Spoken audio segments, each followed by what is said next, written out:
If the thought of being responsible for others' success, their mistakes, and their careers keeps you awake at night, you're not alone. In fact, the feeling of being overwhelmed is the most honest response to what leadership actually requires, and it reveals something crucial about your readiness. Over the past 4 episodes, we've built a foundation for your leadership journey. But there's one barrier that stops more aspiring leaders than any skills gap: the sheer weight of leadership responsibility. Here's what most people don't realize. The overwhelm you feel isn't a sign that you're not ready. It's a sign you understand what leadership truly costs. And that understanding is precisely what separates future great leaders from those who just want the title. But here's the paradox. Waiting until you feel ready is actually making the transition harder. The neuroscience behind leadership anxiety shows that delaying development creates more overwhelm, not less. Today, we're exploring why leadership feels so heavy and the hidden transformation that turns that weight from a burden that crushes you into a force that grounds you. I'm Dr. Cara, and for 25 years, I've helped leaders navigate this exact transition by making one counterintuitive shift that changes their approach to leadership.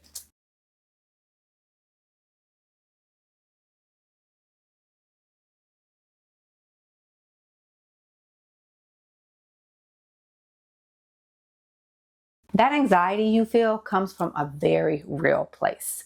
As an individual contributor, your success is mostly on you. As a leader, your success becomes inseparable from your team's performance, growth, and well-being. The stakes are real. The questions that keep you up at night: what if I make a decision that hurts someone's career? What if my team fails and I'm responsible? What if I'm not as capable as everyone thinks I am? Those fears aren't irrational. Research frequently cited by sources like Harvard Business Review shows that a majority of new leaders feel unprepared for the psychological demands of their role, even when they're technically qualified. The leaders who thrive aren't those who felt ready from day one. They're the ones who understood that leadership preparation is fundamentally an internal game.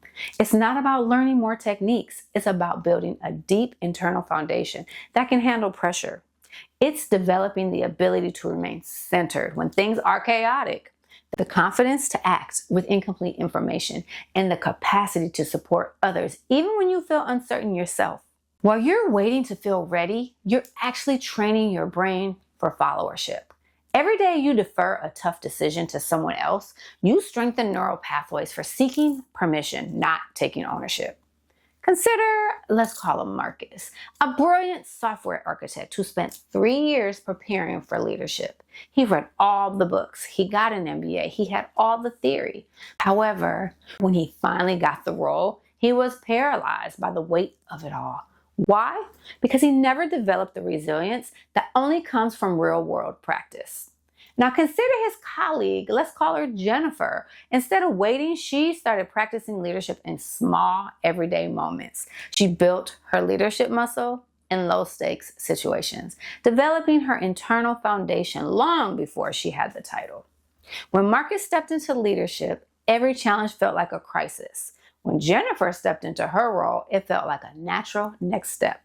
The hidden cost of waiting is this: you're not just delaying your career, you're actively making the future transition more overwhelming. The transformation that eliminates this overwhelm is an internal one. It's a shift to your core identity as a leader. Most aspiring leaders believe they need a perfect map. They think leadership means having all the directions, knowing every step of the journey, and having the right answer for every problem. The pressure to have this flawless, detailed map is exactly what causes the feeling of being overwhelmed. Because in leadership, the terrain is always changing. The map is always wrong. The most successful leaders don't rely on a map. They develop an internal compass. A compass doesn't give you all the answers. It doesn't tell you what's over the next hill. It provides a clear direction, a true north. It allows you to navigate uncertainty with purpose and stay oriented no matter how chaotic the environment gets. This is the shift from believing your job is to have the map to knowing your job is to be the compass. Let me share a story that illustrates this. Picture this: someone leading the training component for a massive company-wide technology launch. Their map was a flawless, meticulously planned training curriculum. They were obsessed with it, but the launch started to fail. Adoption was low and people were frustrated. This leader's immediate gut reaction was to defend the map. They thought, it's not my fault. The technology must be buggy, or the communications team didn't explain it properly. They were stuck in a single lens, focused only on their role, ready to prove that their part of the plan was perfect. That's the anxiety of the map reader, defending your small piece of paper while the entire expedition is getting lost.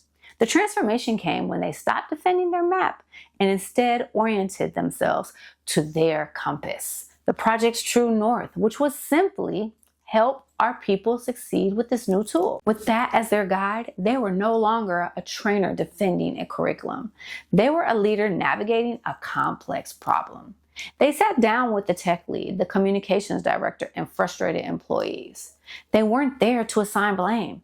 They were there to understand the whole system. And it was found that it wasn't any one person's fault. It was a small tech bug combined with a confusing email amplified by a gap in training. By using the compass, they saw the entire landscape and found a path forward. That's the shift. It's moving from the crushing weight of having to be right to the energizing purpose of getting it right together. The turning point in your journey isn't when you stop feeling the weight of responsibility. It's when you develop internal capacity to carry it. The goal isn't to make the weight disappear. It's to become stronger. It's to trade the impossible burden of needing a perfect map for the profound confidence of having a reliable internal compass. Here's your practice. This week's reflection is simple. I want you to just notice one moment where you felt the weight of responsibility, either your own or someone else's. Don't analyze it. Don't try to solve it. Just notice what it feels like. Acknowledging the weight is the very first step towards building the strength to carry it. Developing your internal compass prepares you for the final piece, creating your own systemic approach to leadership development. Next episode, we're building your personal leadership development plan, a strategic approach that transforms you from an aspiring leader to a prepared one, ready to step confidently into your first role. This is about creating a personalized pathway that builds the internal foundation that makes leadership feel energizing, not overwhelming. What aspect of leadership responsibility feels the heaviest to you right now? Share honestly in the comments. Recognizing weight is a sign of strength. And if you know someone who is hesitating to pursue leadership because it feels too overwhelming, share this episode. Sometimes knowing that the feeling is normal and manageable is all the encouragement someone needs to take the next step.